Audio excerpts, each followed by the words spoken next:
ভালো আছি। এই যে এখানে আমি আমার হার্ড চিকেন আর এই মুরগি। হ্যালো, আসসালামু আলাইকুম এভরিওয়ান, কেমন আছেন আপনারা সবাই? আমি এবং আশিক আল্লাহর রহমতে ভালো আছি। আপনারা আমাকে অনেকে কোয়েশ্চেন করেন যে আপু আপনি কেন ডেইলি ব্লগ আপলোড করেন না, ডেইলি ব্লগ এত মিস কেন করেন?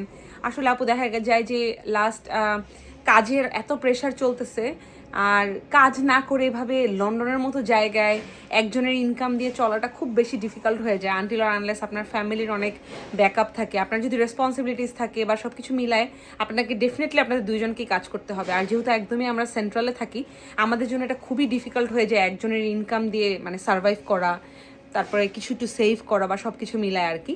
তো আজকে একটা ডেইলি ব্লগ আপলোড করব আপনাদের সাথে। সকালে একটা ছোট্ট শ্যুট করছিলাম, আমি একটু রেডি হয়েছি আজকে। রেডি হওয়া বলতে নর্মালি ময়শ্চারাইজার, সানস্ক্রিন আর হচ্ছে লিপস্টিক দিয়ে এভাবে রেডি হয়েছি।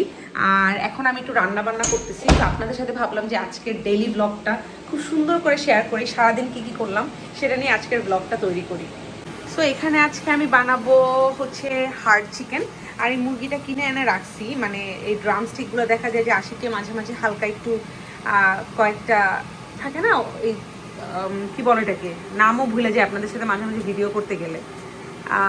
এয়ার ফ্রায়ারে জাস্ট একটু মশলা দিয়ে একটু হালকা এয়ার ফ্রায়ারে ফ্রাই করে দিয়ে একটু ভেজিটেবল দিয়ে ও নিয়ে চলে যায়। যেহেতু জিম করে ইদানিং একটু ও মিট বেশি খায়, ও নর্মালিও মিট বেশি খায়, বাট এখন একটু চিকেনটা একটু বেশি খাচ্ছে কয়দিন ধরে। তো আমি এখানে হার্ড চিকেন বানাবো আর হচ্ছে লাউ চিংড়ি বানাবো আমার জন্য। আমার লাউ চিংড়ি খেতে ইচ্ছা করতেছে, দেখেন এই জন্য ভিডিওটা আসলে করা হয় না, মানে অলরেডি আমি পেঁয়াজ পুড়ে ফেলছি। তো হার্ড চিকেনটা আমি নর্মালি একদম দেশি স্টাইলেই বানাই, মানে এমন কোনো ইউনিক স্টাইল নাই আমার। আম্মু, আমাদের দেশের মা খালারা যেভাবে বানায় ঠিক ওভাবে করেই বানাই, মানে পেঁয়াজ একটু বেশি করে দিয়ে একটু সতে করে নেই, নর্মাল সব মশলা টশলা দিয়ে কষায় রান্না করি। আপনাদেরকে তারপর আমি দেখাবো আমার চিকেনটা রান্না করা, বিকজ আমার চিকেনটা যারা আমার থাকে না ফ্রেন্ড সার্কেল যারাই খেয়েছে সবাই বলে আমার রান্নাটা নাকি একটু অন্যরকম হয়। আমি জানি না বরিশালের মানুষের রান্না অন্যরকম হয় কিনা, বাট আমি একটু হয়তো বা আমি জানি না আমি আসলে অন্যরকমভাবে রান্না করি কিনা। আমার রান্না দেখে আজকে আপনারা বললেন যে আপনাদের কাছে একটু অন্যরকম লাগছে কি লাগে নাই। তো এই পর্যায়ে দেখা যায় যে আমি কিউব করা একটু রসুনের পিসগুলো দিয়ে দিব। অনেকে এটা অ্যাভয়েড করে, সবাই বলে যে পেস্ট তো দিচ্ছি এটা কেন দিব, বাট আমি একটু রসুনটা ইউজ করতে পছন্দ করি। আমার ভালো লাগে এরকম একটু কিউব রসুন দিলে, আমার ভালো লাগে, আমার স্মেলটা খুব ভালো আসে মাংস থেকে মাছ থেকে, তো এই জন্য আমি আর কি ইউজ করি। আমি হচ্ছে মশলাগুলো ইউজ করব। আমি আমার রান্না দেখে আবার কেউ বললেন না যে আপু এটা তো খুবই সিম্পল রান্না, এটা দেখানোর কি আছে। যেহেতু আমি ডেইলি ব্লগ বানাচ্ছি, তো আপনাদের সাথে আমি মানে ব্লগে আসলে এগুলোই দেখাচ্ছি আর কি, মানে আর কি বলবো। তো এখানে আমি মানে আস্ত মশলা ইউজ করব। এখানে আমি, আমার শাশুড়ি এগুলো পুরো বানায় পাঠায় দেয়, দারচিনি, লবঙ্গ আর হচ্ছে কি বলে ওটাকে, এলাচ, এই তিনটা জিনিস একসাথে মিক্স করে এখানে রাখা থাকে। আম্মাই পাঠিয়ে দিছে এই বক্সগুলা। তো এগুলো আমি একটু আস্ত এগুলো দিয়ে দিব।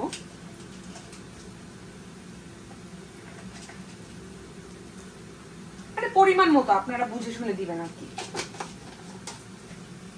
আর হচ্ছে বে লিফ দিব, ধরেন একটা কি দুইটা, বড় সাইজে আছে একটাই দিব। আপনাদের সাথে আমি আগের অনেক ভিডিওতেই বলছি আমার এই বাসাটা অনেক ছোট, আমার দেখা গেছে আমার এমন অনেক জিনিস আছে যা এখানে নাই, বক্স করে খাটের নিচে রাখা, বিভিন্ন জায়গায় রাখা, মাঝে মাঝে খুব ফ্রাস্ট্রেটেড লাগে, but it's okay, this is part of our life. এখানে আমি হলুদের গুঁড়া দিব, একটু ক্লোজ করো, হলুদের গুঁড়া দিব। মুরগি এখানে মনে হয় একটা নাই, পুরাপুরি একটার একটু কম আছে, কজ হচ্ছে আমরা দুইটা মুরগি কিনে তারপরে হচ্ছে ইয়া করি, 3টা প্যাকেট করে ফেলি, কারণ না হলে আমাদের আগে আমরা করতাম কি মুরগি অনেকটা নষ্ট হয়, কারণ আমি মাংস খুব একটা বেশি খাই না, আশি একটু বেশি পছন্দ করে। আমাদের জিরা গুঁড়া অলমোস্ট শেষ হয়ে গেছে, আর এদিকে আই গেস আশিকের ইয়া হয়ে গেছে, কি জানি দিছো তুমি, মিষ্টি কুমড়া না, মিষ্টি কুমড়া, মিষ্টি আলু, সরি আরো হবে। আর কতক্ষণ দিব? 10 মিনিট।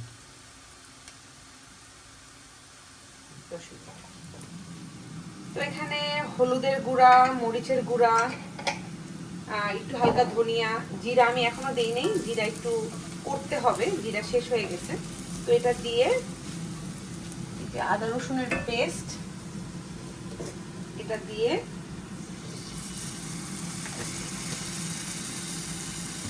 তারপর হচ্ছে একটু গরম পানি, এখানে আমার কড়াই থাকে গরম পানি,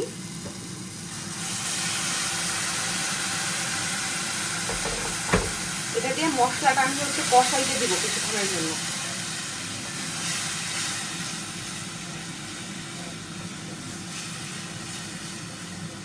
আমার মুরগির গ্রেভিটা অনেক মজা হয়, আমার আসলে রান্না খুব ভালো। যদি যদি আপনাদের কখনো খাওয়াতে পারি তাহলে হয়তো আপনারাও বলবেন। নিজের কথা নিজেই বলতেছি, কিন্তু আশিক প্রশংসা করে, একটু প্রশংসা করে দাও তো আশিক। That's it.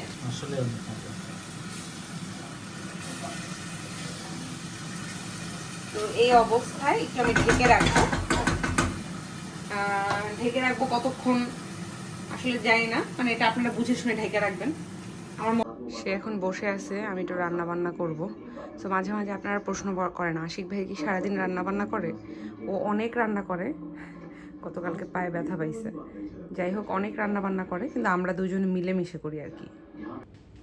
তো মশলা কষাইতে দিয়ে আসছিলাম, তাড়াতাড়ি করে রান্নাটা শেষ করতে হবে, আবার একটু বাইরে যেতে হবে।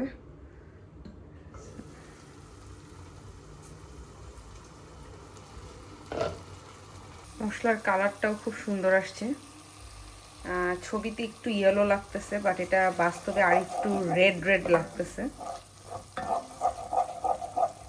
এত কিছু দিছি, লবণ দিতে ভুলে গেছি, একটু লবণ দিয়ে দিলাম। এখন মুরগিটা ছেড়ে দিব। মুরগিটা এখানে ধুয়ে পেঁয়াজ টেয়াজ কেটে আশিক রেখে দিছে। আর এই মুরগিটা বিশেষ করে আমি most of the time Whitechapel থেকেই নেই, ওরা একদম পোড়ায় সুন্দর মতো পোড়ায় রাখে, এই জিনিসটা আমার কাছে খুব ভালো লাগে। অন্যান্য জায়গায় আসলে কি আপনাকে কি বলে স্কিন অফ করে দেয়, বাট এটা হার্ড চিকেন তো একটু দেশি মুরগির মতো, মানে ওই যে দেশের ব্রয়লার আছে না, ওই যে বড় সাইজের যে ব্রয়লারগুলা, ওগুলা একটু ওই যে প্যারেন্টস মুরগি বলে আবার অনেকে, ওইগুলা যেমন একটু হাড্ডিগুলা খেতে খুব মজা, চামড়া খেতে খুব মজা, এটারও খুব মজা।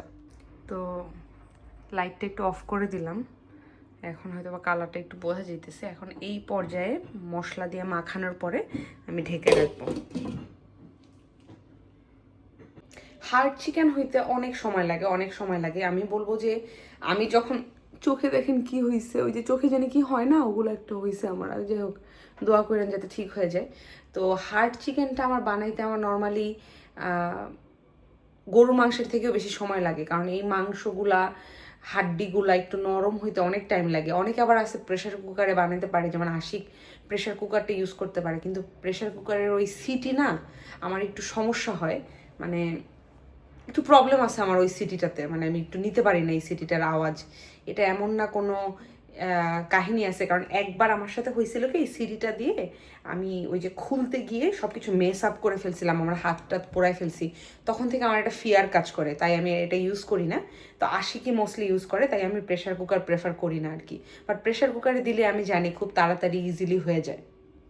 ক্ষুধা আমাদের এক্সট্রিম পর্যায়ে লাগছে। তো আমরা যখন আগে ক্রোডেনে থাকতাম, আমরা এই এভরিডেতে প্রায় খাইতাম। আমাদের আগের ভ্লগ যারা দেখছেন বা আমাদের আগের ভ্লগ যারা ইউটিউবে দেখেন, তারা জানেন যে আমরা ওই রেস্টুরেন্টটাতে প্রচুর খাইতাম।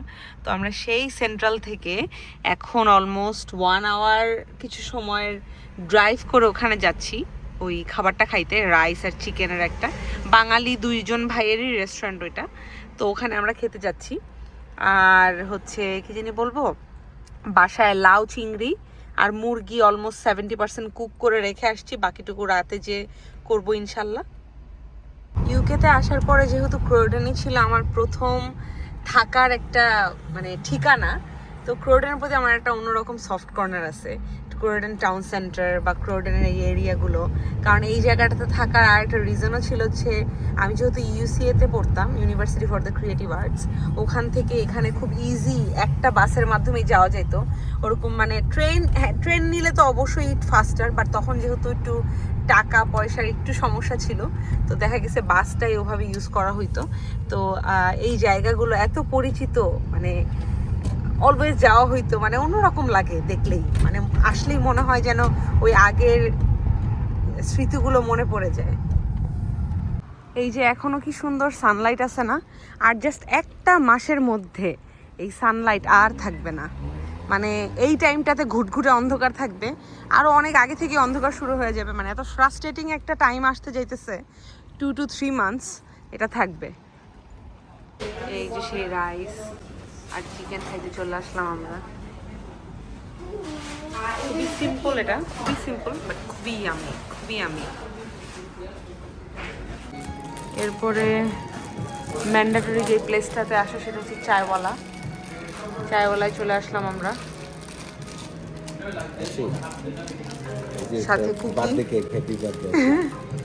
আমার মাম শেষ বার্থডে মান্থ, অন্তির বার্থডে মান্থ। আর একটা জিনিস আপনাদের সাথে শেয়ার করি, এই হচ্ছে সেই রেস্টুরেন্ট যেটাতে আমাদেরকে আবির ভাই হচ্ছে কুতুব ভাই বেসিক্যালি এই রেস্টুরেন্টের ওনার।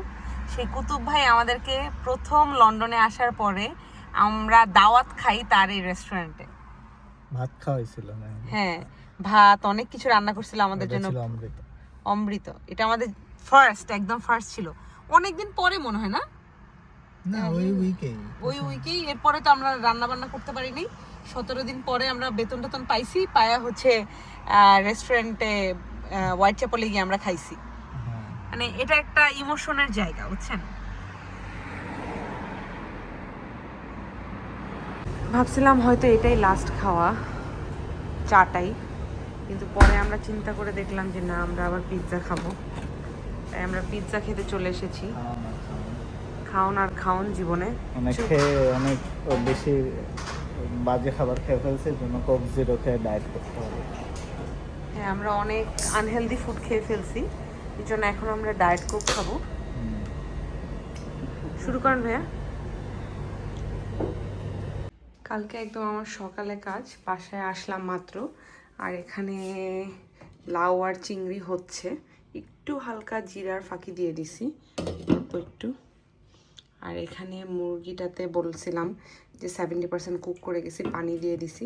তো আমি এখন ঘুমায় যাব। আশিককে বলে রাখছি প্রায় 15-20 মিনিট পরে উঠায় বা চেক করে আরেকবার দেখবে, তারপরে চুলাটা হালকা একটু ক্লিন করে ঘুমায় যাবে। কজ ওর কাজ হচ্ছে 3টার দিকে, আর আমার কাজ হচ্ছে একদম সকালে। তো চোখের ওই ব্যথাটা এখনও যায় নাই, কী অবস্থা দেখেন। আজকের ভিডিওটা এখানেই শেষ করছি। ডেলি ব্লগ কেমন লাগলো জানাবেন। দেশের বাইরের জীবনটা এরকমই হয়। শুরুর দিকে আমার আশিকের ডে অফ একদমই মিলতো না।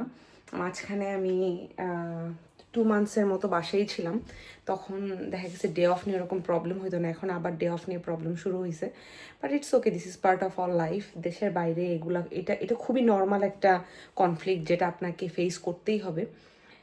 দেশের বাইরে এরকম অনেক রকমের থাকে না যে কনফ্লিক্ট আসে, বাট এর মধ্যে থেকেও জীবনটাকে যদি সুন্দরভাবে আপনারা গোছাতে চান, জীবনটাকে সুন্দর মনে করেন, লিভিং স্ট্যান্ডার্ড ভালো রেখে সুন্দর একটা জীবন চালায় যেতে চান, তাহলে আমি দেশের বাইরের লাইফটাকে আসলে অ্যাপ্রিসিয়েট করি।